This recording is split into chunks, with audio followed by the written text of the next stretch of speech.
The music is finally new, and if it is distracting, it is an experiment this time. If it's, I've turned it down now. Oh, that's super low. If that's still distracting, let me know, because I can just kill it also. Tell me what you think. If you'd rather just...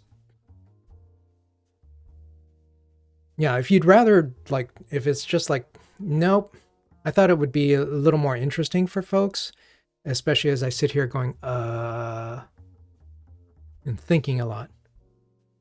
I prefer you. You know, I appreciate that. Let me kill it. Thanks for the feedback. It finally worked after all this time, only to discover that maybe it's not helpful. All right, so the first thing we need to do is make this thing. Well, it's a trip service, and it actually has no initializer, but this is sort of where I would start, is just to say, can I even make the thing? And the test passes. I'm not sure if I like this new UI. What?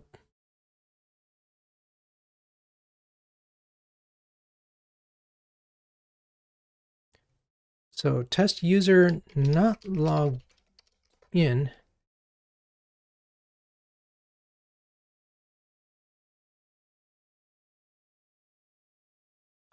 Throws error? Something like that. That's what I want to express. So we can make it good. Let me just assign this to, say, trip service. And now we want to call get trips by user. And I need to supply somebody who's not logged in. I'm not quite sure what to do here. So I need a user. So let's see if I can't just create a user.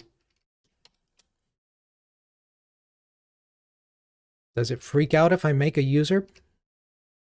I'll find out by running the tests.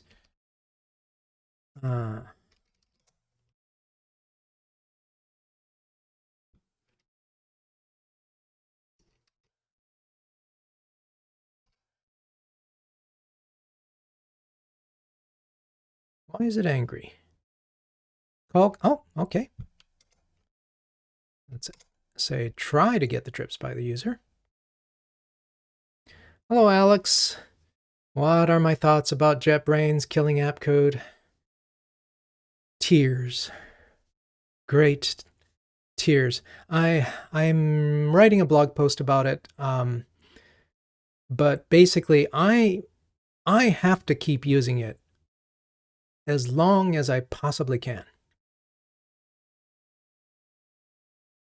Partly in the hopes of, well, it's a vain hope to try to convince Apple of anything. I know that. Oh, hello. Thank you, Norpib6, for your follow. Welcome on board. So, I don't know, what do you think? It certainly makes it less compelling for me to say you should use this thing. When I tried using AppCode in my classes, students mostly rebelled. And this is long before the announcement. Students mostly rebelled because they're like, "But we don't use AppCode," and I'm like, "Yeah, that's a problem. It's I don't do this because I prefer it. I do this because I need the tooling. If somebody else provides the type of tooling that I need, including Apple, I'd be happy. I would. So what happens now if you notice I'm not taking the get trips by user, and which returns, ooh, yuck, an optional array of trips. I'm not doing anything with it. I just want to see, can I do this? And the answer is, I can't do this. It raised an error. The error is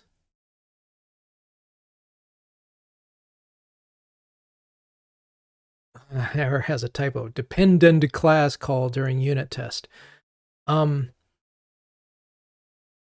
It is because this user session is going out and saying, well, who's logged in? Talking to a singleton. This is actually faked out. Oh, typo. It's faked out to say, you know what, just throw. Because this is the sort of thing that we don't want in a microtesting situation. We want to be able to control whether there is a user who is logged in or not. So what do we do? And the answer in this case, because we're operating in a class, is the classic, let's see, doop, I don't have,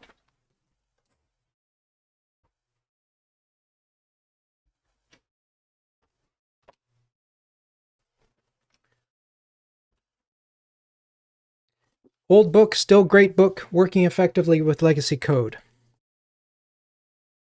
It offers a bunch of great tips, and the tip for this is, you know what we're doing, and this is where beginners, people who are new to microtesting will say, but the code has to do this. And it's like, yeah, but if you think about your code in terms of like where the core is and where the edges are, the edges sort of to the outer world, in a hexagonal architecture, that's how they think about things, is like there's the hexagon that represents the center, and then you've got parts that plug in. This would be a part that plugs in. In functional programming, this would be an effect. Actually, no, this isn't it is an effect. It doesn't change who's logged in, but no, I've got the wording wrong. It is it's, okay, you can tell me, you functional programmers, what it is, but it's a plugin from the outside world, providing data about the outside world. So what do? We do a classic trick. We're going to extract this to a method. Let's see. I can call it get logged logged user. Hang on. What does my test say? User not logged in, get logged in user.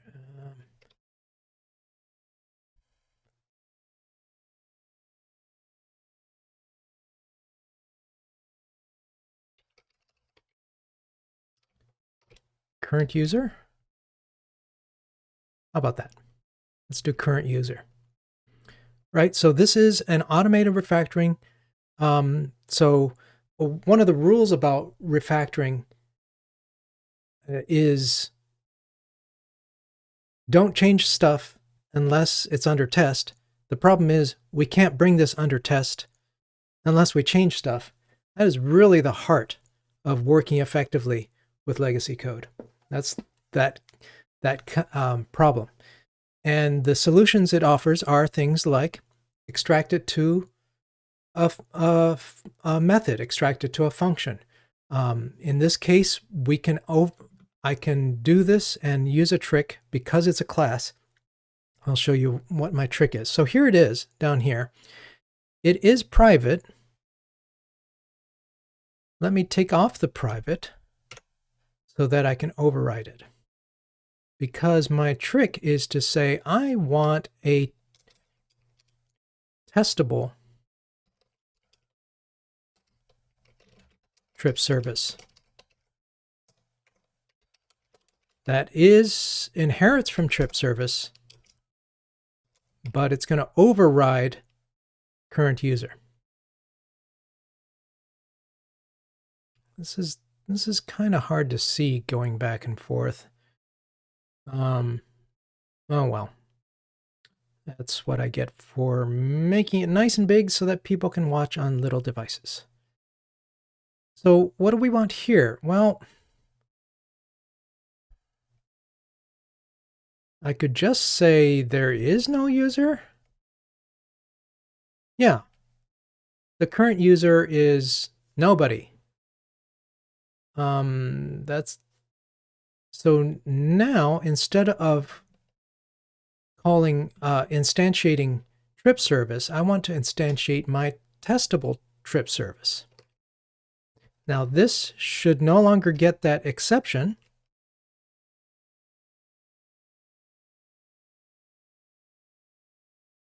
Instead, it gets the actual error we want. So now I can say xct assert throws error.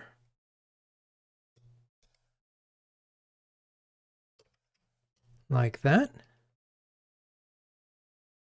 And it passes. We can be more specific, looks like, by saying it needs to assert throw a specific error. Let me see what that is.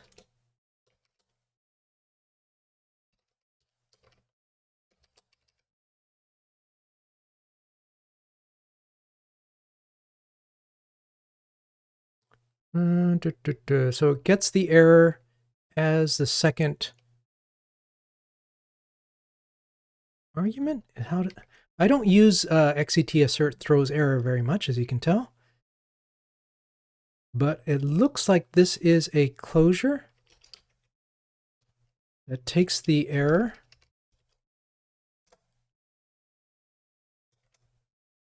and now I should be able to say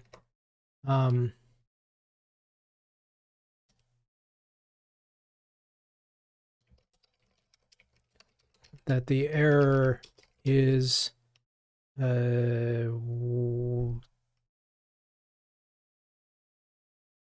what was it? I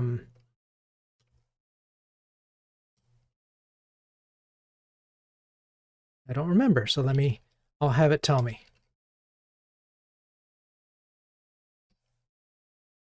User not logged in. I don't know if this will work. Let's find out.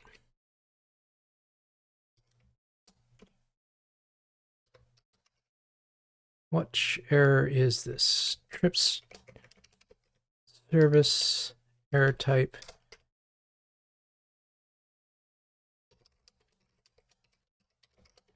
Is that correct? It's not happy about that. What do we got?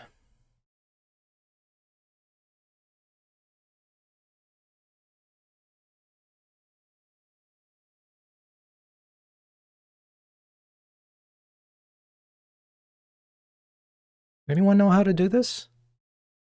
xct assert throws error. I thought there was, I know there is another throws error that does more stuff.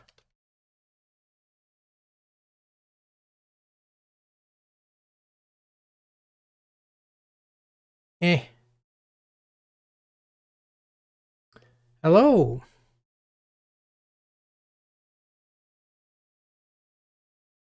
Remove the added extra call, perhaps.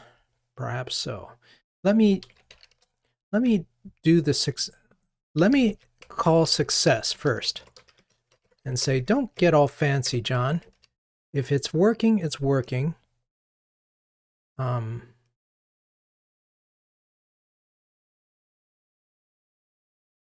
what did I do? I'm missing a closing. If it's green, it's green. Like commit.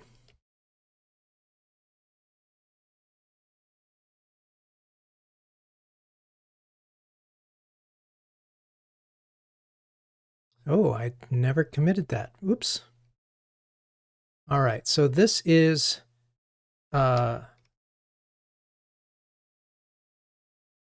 some slightly risky, but I'm gonna say not super risky change to do this test.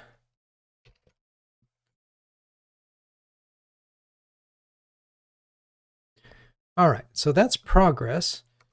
What is the other? This one here.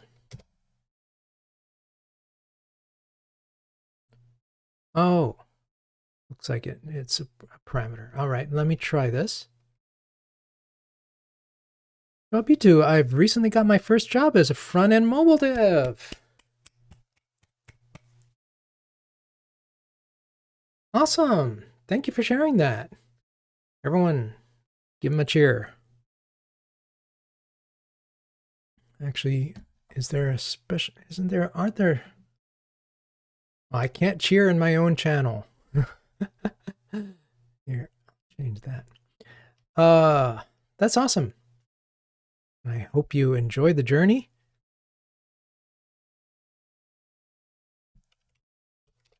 Let's see what happens if I put this in here and then say, what tool do you use to make commits on each passing test? That's TCR, test and commit or revert, which I'm not doing right now. Oh, sorry, Psychic. You are not known to my bot, and so it's like, you know, you don't get to paste a link or something like that. Oh, shoot. Darn it. And here you've done a nice congrats with a bunch of good stuff. And I'll have to go back and tell my bot to let you through. Sorry about that. Cheer, I say, and then it stops you. All right, so error handler. So that's what I use if I'm not, well, I'm not using TCR right now, test and commit or revert. I'm just doing plain old commits. So it's error handler.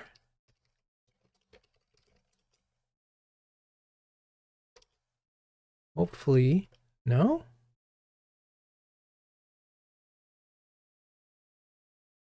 Returns a string? What the heck?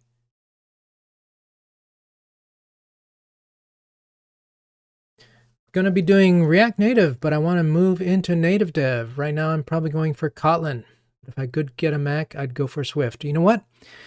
Kotlin, you can do that on a Mac too. In fact, I'd say for all of Apple's faults, a Mac is the best dev machine for most things.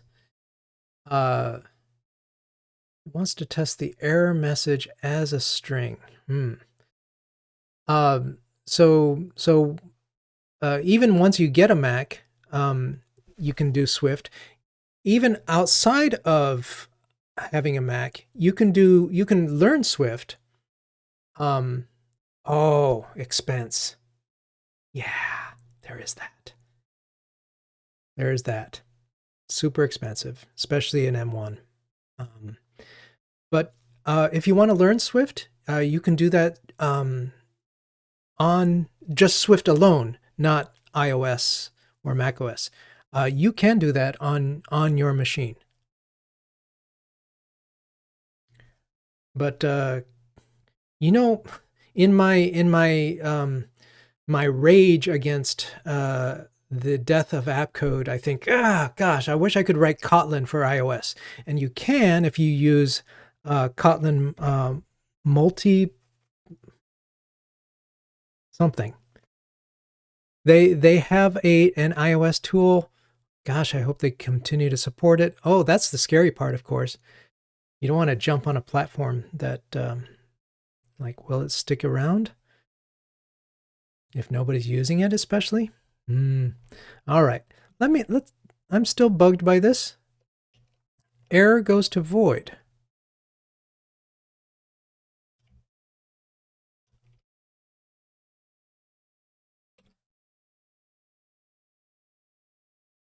Yeah, I don't want to get too stuck here. I've done this before, I just don't remember. Let's move on. Okay, so how's this? It's kind of weird. Sandro, I was watching Sandro's video about this exercise, and he brings up some really good things I would not normally think about. For example, this says user not logged in. Well, where does it say logged in anywhere here?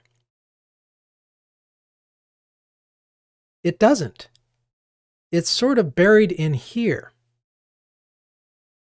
that the current user is nil. So it's a little funny to see. Any advice for someone who hopes to break into USA's tech market being a foreigner? In your end goal, to leverage your knowledge into a USA job. I should send you,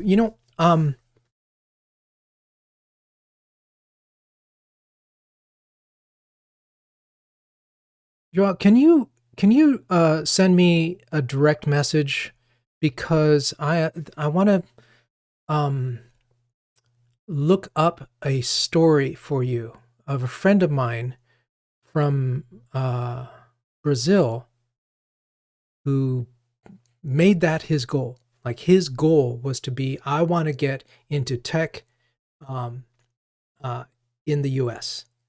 And he wrote a blog post about like how he did it. And so I think that might be helpful. DM me and I'll yeah, you're from Brazil. And in fact, so is Sandro Mancuso, who made this exercise. So yeah, DM me either on Twitter or Mastodon or at my my blog. There's a contact me. Shoot me a note, and I'll try to then reply with the article that my friend wrote about how he did it. Oh yeah, hit me up on LinkedIn. That's a good idea. So I'm not going to introduce my friend over a live session like this. We'll take it private. There we go, Mudshark. Mudshark's got the idea. So this is like, what is this user? Well, actually, this user is the user we're trying to look up. It doesn't really matter who this is. This is a dummy. And I would just say this is a dummy user.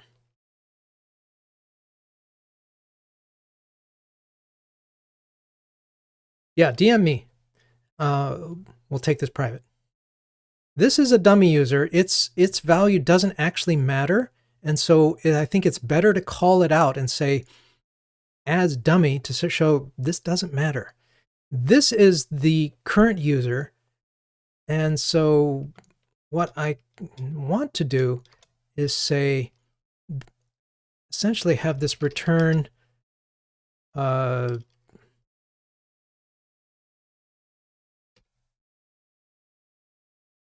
return user, where this is going to be hello.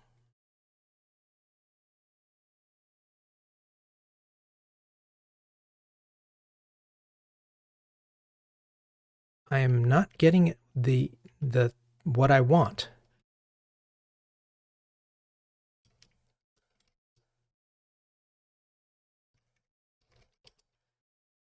Let me try to do this in safe steps by extracting a variable.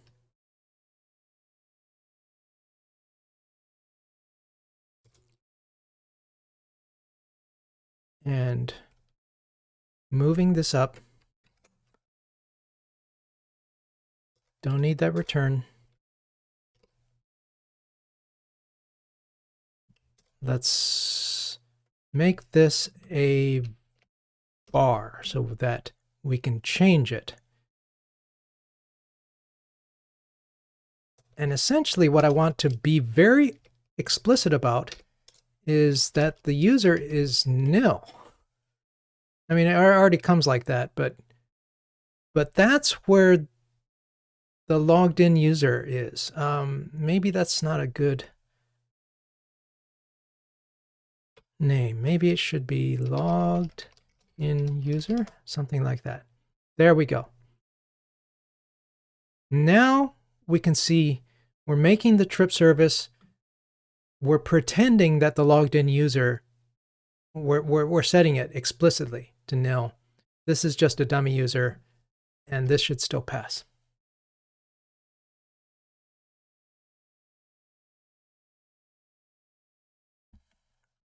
So that's good. Let's do just some test cleanup there. Now how's this? A little better. We might want to move some stuff out. In fact,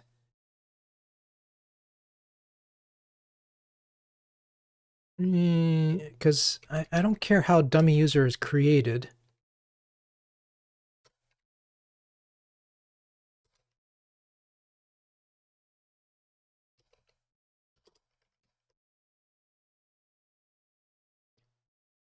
Now, if you know me, you know I get a little nervous about just creating properties inside of a test class, because for every test, it's going to instantiate all the properties for every test all at the same time.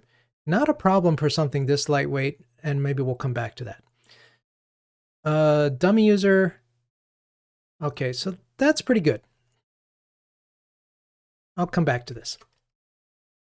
And that's a fine commit.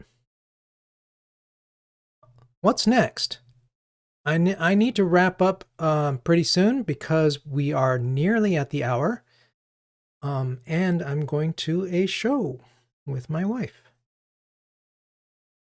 And I'm sorry, that's more important. But with only a few minutes left, maybe this is where we stop. Oh, let's look at coverage. Let's check code coverage.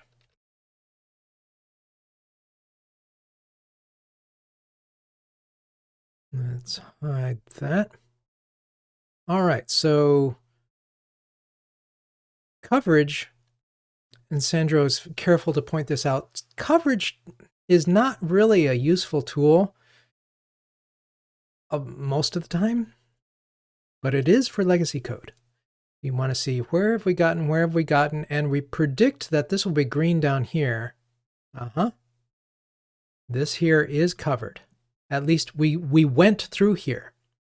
And so it's just a sanity check that what we expected is what happened. In fact, I can do another way to check things is to break them on purpose and say, there is no trip list. We break this deliberately. This is mutation. And this test should now fail because it says, you know, it's supposed to throw an error. And there we go. It does. So let's revert that. I do not know my way around this. But I'm gonna learn. I'm gonna give a new UI a try. In part because this is how I learn new IDEs. The reaction of folks when I say use AppCode, well, before it became clear that it has an end of life, was, ooh, I don't want to, it's different. And right now, the reaction I have towards the redesigned, this new UI is, I'm not familiar with it. It's slowing me down. And I shouldn't make a quick judgment that, therefore, stop using it. Like I need to give it a fair shake. And that means pressing through my discomfort to say, let me try it. I probably just need to learn some new tricks, and then I can decide if I like it or not, but I shouldn't decide yet. I shouldn't decide now, because it is cleaner to look at. I don't question that. But I'm just not as familiar with it. Yeah, the other tests will need a logged in user for sure. Let's do one thing. I don't like, I'm leery of creating this property out here without a setup. So let's split this into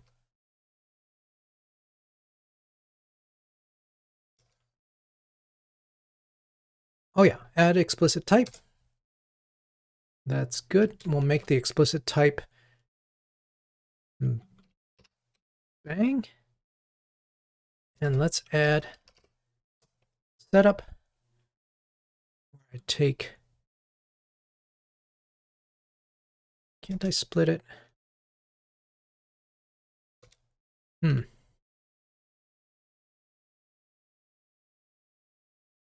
Take that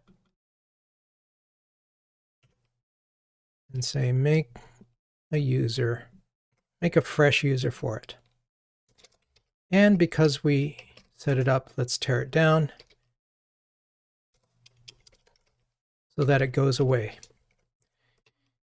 It might be a little bit of overkill for this test, just because I know that user will have no effect. Can I guarantee that without looking at it and studying the code? No. What if creating a new user like logs stuff out, writes it to a database, stuff like that?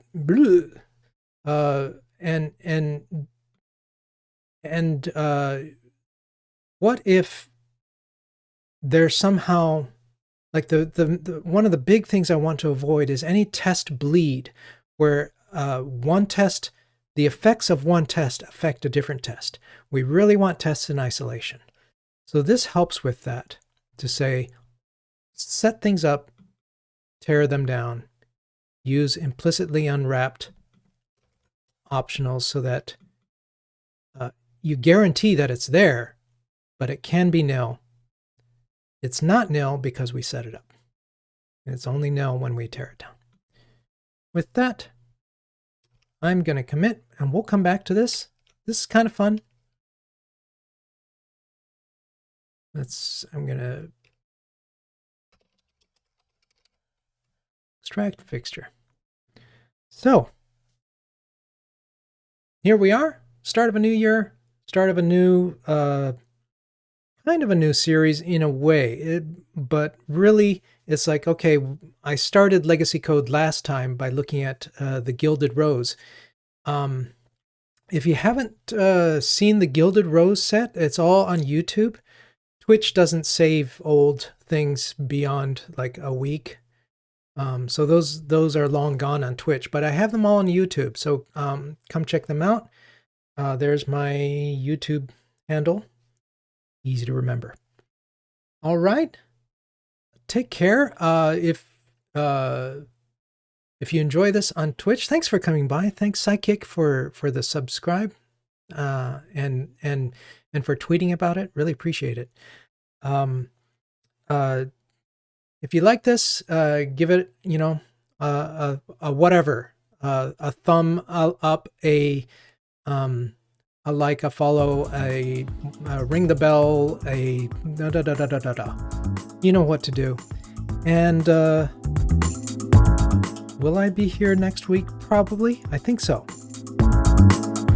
So going from here on out, there will still be exceptions when I can't make the show. But otherwise, I'll see you next time.